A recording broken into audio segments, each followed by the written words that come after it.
Hey guys, Whooperlol here, bringing you another League of Legends video. Today I wanted to go over Aegis of the Legion. Specifically, M5 often is seen building two Aegis of the Legion in the same game. One is usually on their support, and the other is usually on their jungler.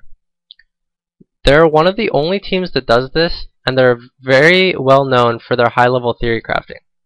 I wanted to analyze why they do it, when they do it, and should high-level teams start doing it. Now first, I want to go over some of the stats and basics of Aegis of the Legion. It gives a lot of health, a lot of armor, and a lot of magic resistance for how much it costs. It's an incredibly efficient item if you want to get tanky, while at the same time making the rest of your team tanky. Its aura is incredibly efficient. Important to note is the range on Aegis of the Legion. The aura has a 1200 range. You can think of that as Gragas's ulti range, or twice Caitlyn's auto attack range. Each champion can only be affected by Aegis once, unless they have one in their inventory, in which case they can have two Aegis buffs. This is important because it means that the second Aegis is much less efficient than the first, due to 3 of the 5 players already having Aegis buff from the first Aegis. It is for this reason that my initial reaction was to say that M5 was wasting gold. We'll see what the math says in a bit. To find out if the gold spent on Aegis can be better used somewhere else, we need to use the item efficiency spreadsheet, which I've linked in the comments below. It gives us efficiency values for each item. Basically, it tells us how much it would cost if we bought the stats using purely tier 1 items, such as ruby crystals or needlessly large rods. Items with positive efficiency numbers mean that we're getting a good deal on stats, while the items with the negative value mean we're getting a bad deal on stats.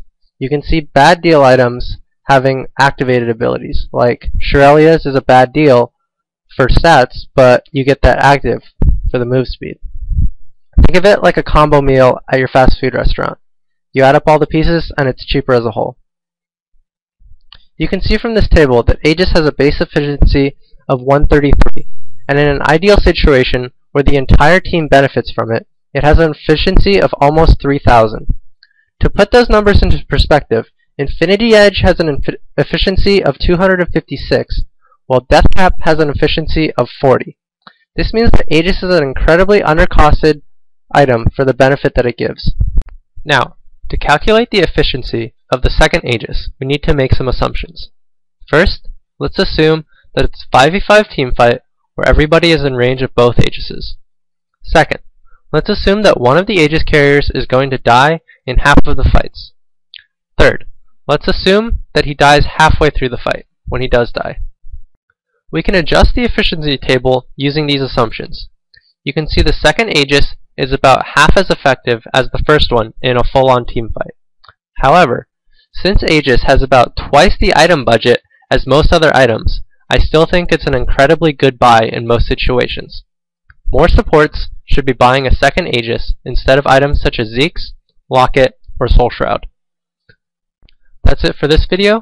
I want to thank you guys for watching. If you want to see more content from me, there's a link to my work below, or you can subscribe to this channel. See ya!